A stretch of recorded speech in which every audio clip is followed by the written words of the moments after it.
Oke teman-teman, jadi pada di suatu hari gitu, di dalam satu kelas ada Albert Einstein itu lagi ngajar. Kalau nggak salah ya, ngajar ke murid-muridnya. Entah apa pelajaran pastinya, tapi yang saya ingat itu bukan saya ingat, tapi saya akan analogikan dengan matematika aja.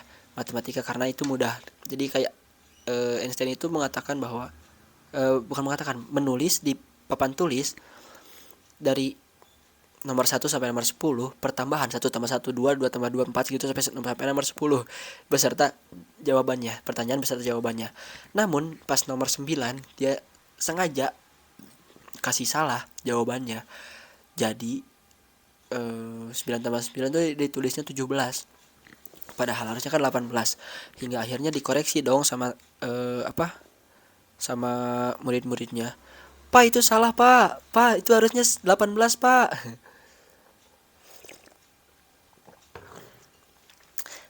Tapi justru disitulah poin yang disampaikan oleh seorang Albert Einstein. Lihatlah manusia, katanya kayak seperti itu. Lihatlah,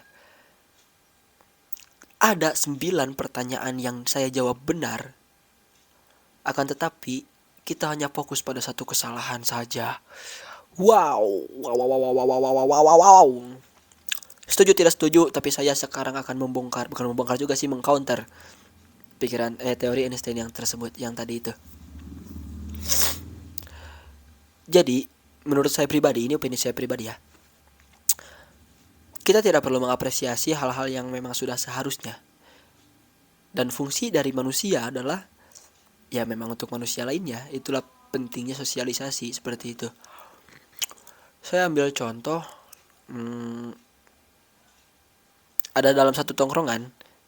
Ini banyak nih, ini ada banyak nih. Ada satu tongkrongan, misalnya contohnya 5 orang. Semuanya Islam. Tapi yang sholat cuma 1 orang. Semuanya tapi ini nggak sholat nih. Yang sholat cuma 1 orang. Tapi 4 orang ini malah terkagum-kagum sama si satu ini. Wah, lu satu, lu berada di golongan-golongan kami, tapi Anda masih sholat, hebat banget, apresiasi dan segalanya. Gue salut banget sih sama lo, lu masih sholat. Kalau gue sih udah blablabla segala macam. Apakah hal itu perlu? Menurut saya tidak. Kenapa seperti itu? Karena orang sholat itu bukan untuk diapresiasi. Ya memang secara pribadi memang bukan untuk diapresiasi, tapi begini, secara sosial sekalipun orang sholat itu ya biasa. Orang sholat itu ya biasa, memang sudah seharusnya, memang sudah kewajibannya seperti itu gitu. Gak perlu diapresiasi berlebih, kecuali lu masih kecil, kecuali lu masih anak kecil. Ya enggak. Oke, siap. Saya lanjutin dulu teman-teman. Saya siap-siap dulu teman-teman. Tadi udah tag itu tuh yang awal tuh kepotong videonya guys, gara-gara penyimpanan penuh. Oke, saya akan lanjut teman-teman. Jadi kalau misalnya kalian anak kecil baru terus kalian sholat, itu baru patut diapresiasi. Tapi kan kalian udah bukan anak kecil lagi teman-teman. Seperti itu. Nah, kasus lain adalah, bukan kasus juga sih ya, kasus lain adalah seperti Vincent Desta itu kan. Nah, suatu saat Vincent itu main bola sama anaknya itu udah beranjak dewasa, udah udah remaja, main bola bareng ayahnya dong, seperti itu dong. Pemandangan yang indah bukan indah dong, pemandangan yang indah ketika melihat seorang artis terus terus main bola sama anaknya yang sudah beranjak dewasa. Terus ada pemandangan indah juga selain bermain bola gitu doang. Terlihat setelah bermain bola itu Vincent itu ngerangkul anaknya. Nah, di situ banyak orang yang kagum, banyak orang yang salut. Wah, anak ayah idaman. Wah, ini apresiasi banget sih buat Vincent sih. Wah, ini sih keren banget sih Vincent sih. Wah, ini apresiasi banget, ini keren banget, ini ayah idaman ini. Gitu-gitu segala macam. Menurut saya itu terlalu berlebihan juga. Itu bukan patut diapresiasi. Apresiasi sih boleh, cuma ya yang namanya ayah sama anak yang udah remaja ya memang seharusnya seperti itu. Bukan idaman karena memang seharusnya sudah seperti itu. Sama seperti balok tadi. Balok puzzle yang berlubang berbentuk lingkaran ya Pak, masukinya sama balok berbentuk lingkaran, jangan masuk segitiga. Seperti itu, kayak gitu, sesimpel itu aja. Nah, kita skip dulu itu teman-teman. Saya mau cerita dulu, nanti kita bakal satukan benang merahnya.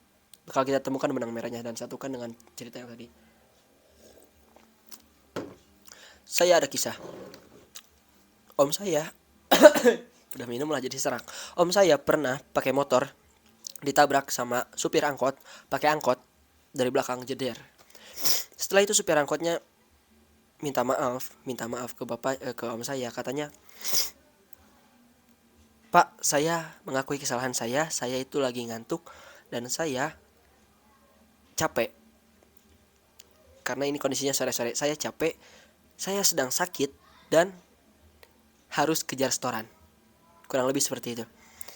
Dan si supir angkot ini adalah seorang kakek tua, nggak kakek juga sih, bapak-bapak tua yang usianya sudah tidak muda lagi, udah ya waktunya istirahat, sudah waktunya istirahat. Si bapak tadi bilang, "Pak," ke om saya, "Pak, berapa kerugian yang harus saya bayar? Saya adanya segini, Bapak butuhnya berapa untuk mengganti kerusakan dan kerugian yang dialami oleh om saya?" Jadi karena gak ngerem, udah macet, diem, malah ditabrak gitu dari belakang. Kata om saya kayak gini, gokil ini. Kata om saya kayak gini, "Pak, Bapak udah pulang aja. Ini mah gak apa-apa. Ini saya kasih." Om saya yang ngasih duit ke yang nabraknya itu. Wow. Ya kalau saya minimal ya udah, kalau misalnya itu emang bapak itu emang udah tua dan memang udah kejar restoran dan sudah mengakui kesalahannya, ya udah dikasih lepas aja gitu, "Pak, udah nggak apa-apa, nggak usah bayar," gitu aja. Tapi ini malah dikasih sama om saya, gokil. Seperti itu. Yang seperti itulah baru diapresiasi. Kenapa? Karena sebenarnya dia bisa melakukan hal buruk untuk marah-marahin si bapak tukang angkot ini, bisa loh kayak gitu. Selain marah-marah juga sebenarnya bisa, nggak, bukan berhak ya, tapi bisa aja memeras ini kebutuhan kerusakannya itu 100.000 misalnya, tapi saya katakan nominal 200.000 biar untung, bisa banget seperti itu, tapi tidak dilakukan, bahkan memberi lebih. Itu yang patut diapresiasi teman-teman. Bukan berarti saya memamerkan om saya yang baik, bukan, tapi dengan kasus yang seperti itu, di mana Anda sebenarnya bisa berbuat jahat, di mana Anda sebenarnya bisa memeras, di mana Anda sebenarnya bisa meraup keuntungan lebih dengan membuat orang lain rugi, tapi tidak melakukannya, bahkan berbuat baik kepada orang yang telah mencelakai Anda, itu kan di luar hujan, bro, di luar nalar, gak di luar nalar juga sih. Ya kayak gitu yang patut diapresiasi, karena memang bukan seharusnya, gak ada kewajiban dari kita untuk membayar orang yang udah nabrak kita. Kayak gitu. Nah, saya ada satu cerita lagi, yaitu saya pernah buat video tentang hari Natal. Saya itu yang namanya komedi ya, katanya komedi itu berangkat dari keresahan, biasanya seperti itu. Keresahan saya adalah perdebatan yang setiap tahunnya selalu ada antara sesama agama Islam, sesama Muslim, di mana yang satu mengatakan boleh mengucapkan selamat Natal, yang satu tidak boleh mengucapkan selamat Natal. Yang satu boleh, yang satu tidak. Dan di mana dan ceng-cengannya adalah kata yang boleh, "Wah, lu mah bilang gak boleh, berarti lu intoleran," apa segala macam. Dan kata yang gak boleh, "Wah, lu kafir, lu itu menyerupai ini, lu berarti mengakui ketuhanan mereka, lu," seperti itu dan segala macamnya. Keresahan saya adalah perdebatan itu yang selalu terjadi setiap tahun, padahal tidak merayakannya juga. Saya buat komedi dong. Saya buat komedi terus ada yang tersinggung. Karena tersinggung itu bebas sih. Ada yang tersinggung dan marah-marahin saya di kolom komentar. Kalau misalnya nggak paham agama jangan ini, jangan jangan membahas agama segala macam. Saya DM, Pak cek Kang cek DM kata saya teh, cek inbox. Saya langsung DM. Bro, saya mau tabayun. Assalamualaikum. Salam aja gak dijawab sama dia, bangsat emang. Salam aja gak dijawab sama dia. Padahal kan salam itu sunnah dan menjawabnya itu wajib. Tapi salamnya gak dijawab. Nah kata dia, Anda ini adalah orang yang tidak paham agama. Anda ini adalah pengadu domba. Anda ini adalah sabar kata. Saya tanya dong, Pak masalahnya di mana? Masalahnya itu kamu nggak tahu hadis, kamu nggak ngaji, kamu segala macam. Saya dijudge seperti itu. Ya udah, saya mau klarifikasi, saya mau jelaskan apa isi, apa poin dari konten saya. Saya bilang kayak gitu ke si orang yang tadi DM itu, orang yang mempermasalahkan video saya itu. Kata saya poin dari video ini adalah saya resah akan perdebatan yang terus-menerus terjadi seperti itu. Tapi tidak diterima, dia tidak paham konteks. Katanya, Allah itu sudah jelas dalam Al-Quran seperti ini, dalam hadis itu seperti ini. Kenapa masih harus didebatkan? Anda malah mengadu domba. Adu domba apa? Saya justru beresah akan terjadinya perdebatan itu. Akhirnya dalam pikiran saya pada saat itu, gini, video itu kan, dalam video tersebut, saya pengen tidak ada terjadi lagi perdebatan. Tapi malah memunculkan perdebatan baru dengan saya pribadi. Maka dari itu saya take down videonya, dan itu saya menyesal. Saya merasa salah men-take down video itu. Kenapa? Karena saya tidak salah dan saya mengikuti kata orang bodoh. Saya disuruh take down, ya udah take down aja. Tapi kan ya video itu kan pengennya kan buat mendamaikan yang berdebat. Tapi kan malah memunculkan perdebatan baru sama Apan. Berarti benar dong Apan take down. Pada saat itu saya merasa benar sedikit, tapi setelah dipikir-pikir lagi, bro, tidak semua komentar orang harus didengarkan dan tidak semua masukan orang itu harus didengarkan. Memang tadi di awal saya katakan bahwa manusia itu fungsi manusia itu adalah untuk manusia lainnya, untuk saling mengingatkan, betul. Tapi kalau misalnya sama orang yang gak paham konteks, sama orang bodoh, ya jangan didengerin. Gak usah didengerin. Padahal mah gitu, saya menyesal harus take down video itu, seperti itu. Jadi tidak semua komentar itu harus didengerin. Tetap pakai otak, tetap pakai filter. Harus filter mana yang sebaiknya diikutin, mana yang sebaiknya tidak. Seperti itu. Nah kalau apalagi gini, salah satu penyesalan saya setelah take down video itu adalah efeknya, yaitu orang-orang bodoh bakal terus muncul, bakal merasa dia tidak bodoh, paham nggak? Jadi gini, dia itu sebenarnya bodoh, tapi dia tidak merasa dia itu bodoh, karena padahal dia tidak paham konteks aja nggak sesederhana itu dia tidak paham. Saya bisa menjelaskan juga dia tidak paham, dia tetap kekeh dengan pendiriannya bahwa ini apa lu saya ngomongin itu, seperti itu. Jadi jangan membuat orang bodoh merasa menang juga. Jangan membuat orang yang salah itu merasa menang, seperti itu.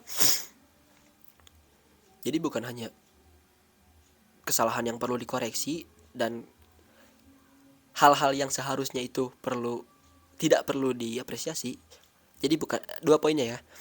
Bukan hanya orang yang salah perlu dikoreksi, bukan hanya hal-hal yang seharusnya tidak perlu diapresiasi, tapi juga jangan memenangkan orang-orang bodoh. Kalau orang-orang bodoh ini menang terus, mereka berkuasa, hancur bro, hancur dunia bro.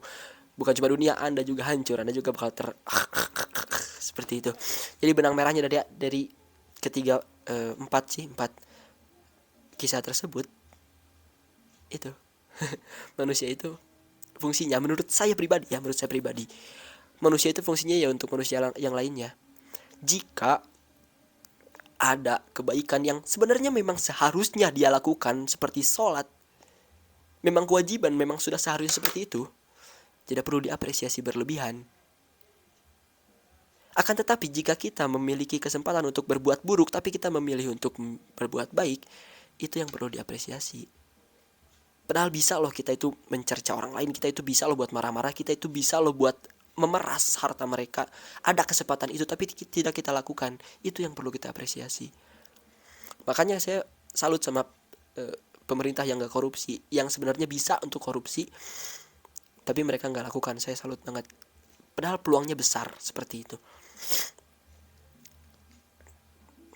Dan jangan dengarkan kata-kata orang bodoh. Dengerin boleh, tapi ambil baiknya aja. Lu harus dipikir juga, lu harus filter di otak lu. Jangan sampai orang bodoh itu merasa menang. Kenapa? Karena kalau orang bodoh merasa menang, yang rugi kita. Pertama ya, kita sebagai yang tahu sebenarnya kayak gimana, tahu kebenarannya kayak gimana, itu merasa rendah. Bukan cuma merasa rendah, kita jadi direndahkan. Dan orang-orang bodoh ini merasa menang, dan mereka tidak akan pernah tahu bahwa mereka sebenarnya bodoh. Tidak ada yang memperingati bahwa mereka ini bodoh. Seperti itu. Kasihan ke orang bodoh itunya juga. Gitu. Ya udahlah, segitu aja teman-teman. Jadi sekali lagi saya katakan saya suka banget sama kata-kata ini. Bahwa fungsi manusia adalah untuk manusia lainnya, untuk saling mengingatkan. Tidak perlu mengapresiasi hal-hal yang memang sudah seharusnya dilakukan, tapi apresiasilah orang-orang yang sebenarnya bisa melakukan hal buruk, ada kesempatan untuk melakukan hal buruk itu, tapi dia tidak melakukan, tapi justru malah melakukan kebaikan yang lainnya. Segitu aja teman-teman, semoga ada manfaatnya. Saya Apan, sampai jumpa.